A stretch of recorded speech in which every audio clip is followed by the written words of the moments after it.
ఎప్పుడైనా గుర్రం మీద సవారీ చేసే సవారిని చూసారా?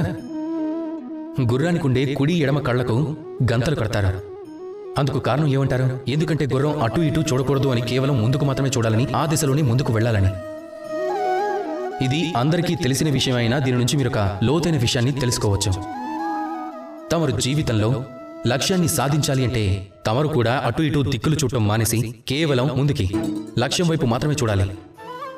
అప్పుడే విజయం సంపాదించగలుగుతారు. గుర్రం ఒక పశువు కనుక దానికి కళ్ళను కట్టాల్సి వస్తుంది. అలానే దాని 2 కళ్లకు గంతలు కట్టాల్సి వస్తుంది. కానీ తమరు మనిషి కదా, మరి తమరికెవరు కళ్ళెం వేయగలరు? ఎవరూ వేయలేరు. కనుక మీరే వేసుకోవాలి. మీ మనసులోకి చూసుకోండి. మీ ఊహలన్నింటికీ కళ్ళని వేయండి. అటు ఇటు చూడకండి.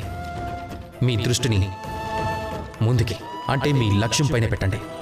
గుర్తుంచుకోండి, ఎప్పుడైతే మీ దృష్టి కేవలం మీ లక్ష్యం మీదే ఉంటుందో అప్పుడు దాన్ని మీరు తప్పక చేరుతారు.